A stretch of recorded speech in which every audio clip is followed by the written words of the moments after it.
ఎడారిలో సెలయేళ్ళు. జనవరి 29వ తేదీ కొరకు వ్రాయబడిన ఈ భాగాన్ని మీకు చదివి వినిపిస్తున్నది సహోదరుడు పాల్ సుందరం. దేవుడు ఆ పట్టణములో నున్నాడు, దానికి చలనము లేదు. అరుణోదయమున దేవుడు దానికి సహాయము చేయుచున్నాడు. 46వ కీర్తన 5వ చరణం. దానికి చలనము లేదు అనేది ఎంత ధన్యకరమైన మాట. ఈ లోకపు ఒడిదుడుకులు అన్నిటికీ అంత తేలికగా చలించిపోయే మనం మన ప్రశాంతతను ఏదీ భంగం చేయలేని స్థితికి చేరుకోగలమా?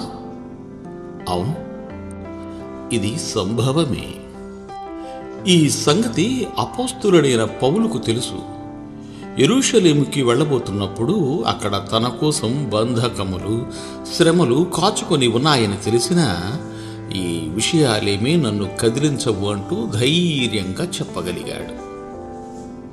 పౌలు జీవితంలోనూ అనుభవంలోనూ గతించిపోదగిన బలహీనతలన్నీ గతించిపోయినాయి.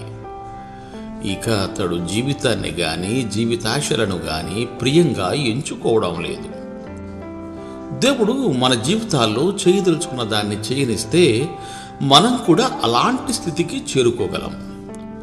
అప్పుడు చికాకు పరిచే చిన్న చిన్న అవరోధాలు గాని, బాధ పెట్టే బరువైన శ్రమలు గాని మన ఊహకు అందని ప్రశాంతతకు భంగం కలిగించలేవు. దేవుని మీద ఆనుకోవడం నేర్చుకున్న వాళ్ళకి బహుమానం ఇదే. జయించేవాడిని నా దేవుని మందిరములో మూలస్తంభంగా చేస్తారు. అతన్ని అక్కడి నుండి కదిలించడం ఎవరికీ సాధ్యం కాదు. దేవుని గుడిలో స్తంభంలాగా అచంచలంగా ఉండగలిగే ధన్యతను ఇందుకోసం మనల్ని అక్కడికి తీసుకొచ్చేటప్పుడు కలిగే కుదుపులను భరించగలగాలి. దేవుని రాజ్యంలో లేక నగరంలో ఉంటే అది సియోను పర్వతంలాగా స్థిరంగా ఉంటుంది.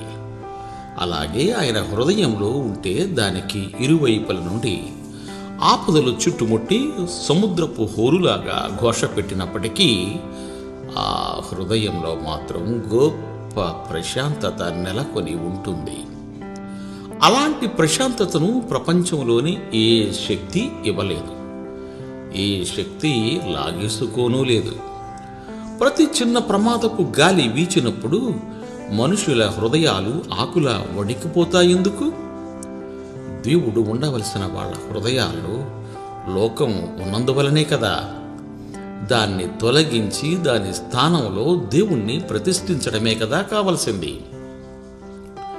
ప్రభువులో విశ్వాసముంచేవాళ్ళు సియోను పర్వతంలాగా కదలక స్థిరులై ఉంటారు. మనల్ని బలపరిచే పాతకాలపు పద్యం ఒకటి ఉంది. నమ్మికతో దేవుణ్ణి ఆశ్రయించే వాళ్ళు సియోను శిఖరంలా నిలబడతారు నిండుగా.